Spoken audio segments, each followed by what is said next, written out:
Hello everyone, welcome to the video. This is Speak Smart with Christian. Today we're going to be looking at the English phonemes. Phonemes is just a fancy word. It means sounds of English. So we're going to be looking at these English sounds, all the sounds that you need to be able to pronounce all of the English words. To do this, we're going to be using something called the IPA. The IPA stands for the International Phonetic Alphabet.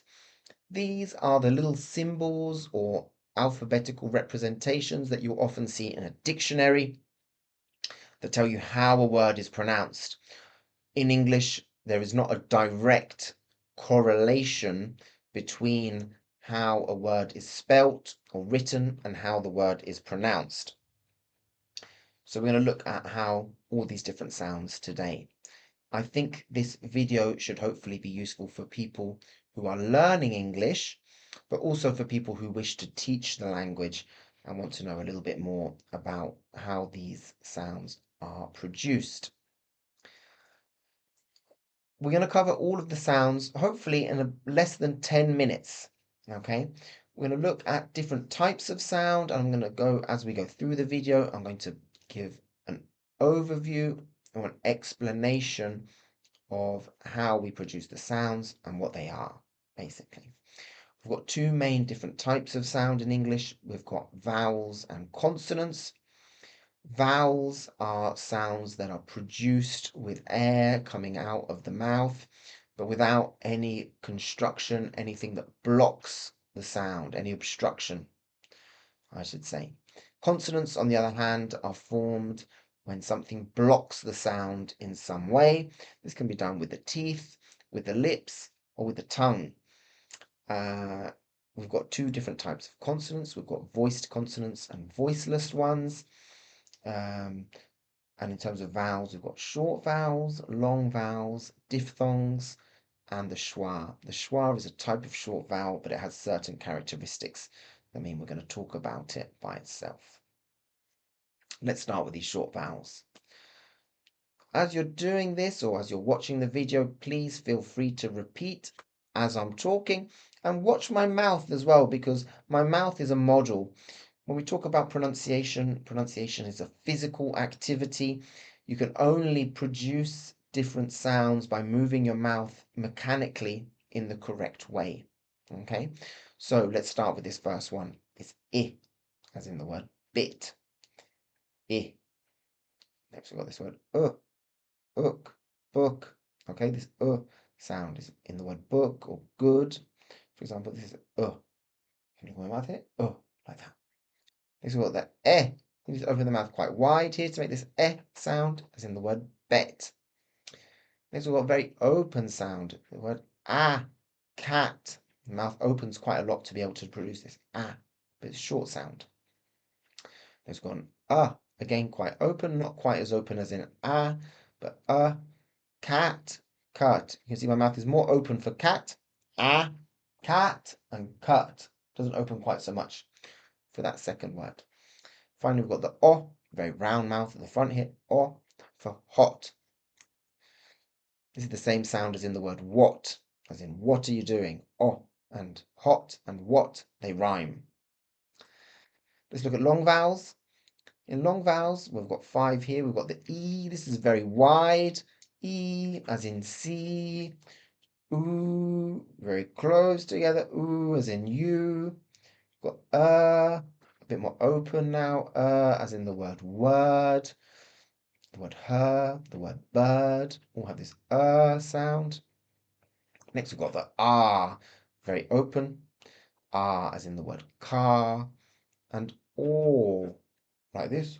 Or for the word law, or door, or paw. Like that. Let's move on to the diphthongs. For diphthongs, we've got 8. We've got I. Diphthongs are where we put two vowel sounds together that are put together to create one sound, okay? So we've got I for price, ow for house. You see there's some movement with my mouth as I make these, okay? Oi. So this boy, it starts here and moves back. Oi. day. See the movement? Ear, as in ear. Beer, if you want to drink a beer in the bar, is with the sound ear. O, as in the word go, and ur for the word like tour. I personally don't produce this sound in my English, I think, but it is a common sound in British English. It depends on your accent as well. Schwa, this is this sound. This is the most common sound in English. In many, many words that have more than 2 syllables, you'll find a schwa. This would be the sound, for example, in the word about. That first syllable, about. This is that short sound. It's unstressed sound. It's never stressed. I've got the word the as well. This sound is a very lazy sound. It's like this. This is the most common sound in English, as I said. Let's move on then to the consonants. We'll start with these voiced consonants. What do we mean by voiced consonants? Well, we're talking about some kind of vibration that happens in our throat to produce these sounds. So we've got the b, 2 lips together, boy.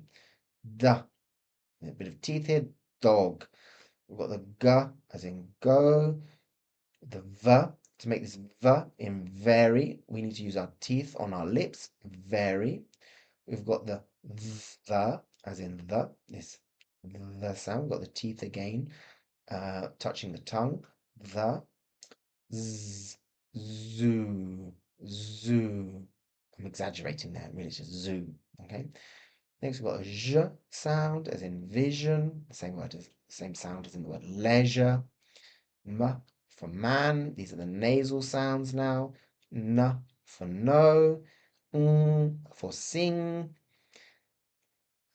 Then we've got the l in light, the r in red, the w in wet, and the y in yes. Those are all our voiced consonants.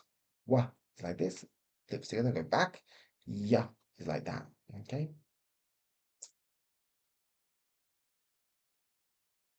Unvoiced consonants. There's no vibration here in our throat to produce these sounds.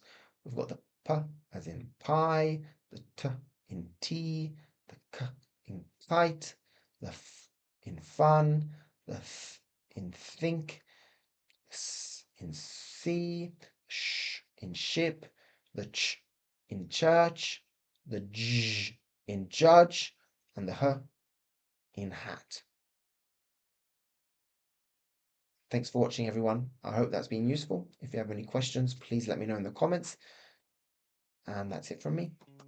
Thanks for watching. Bye bye.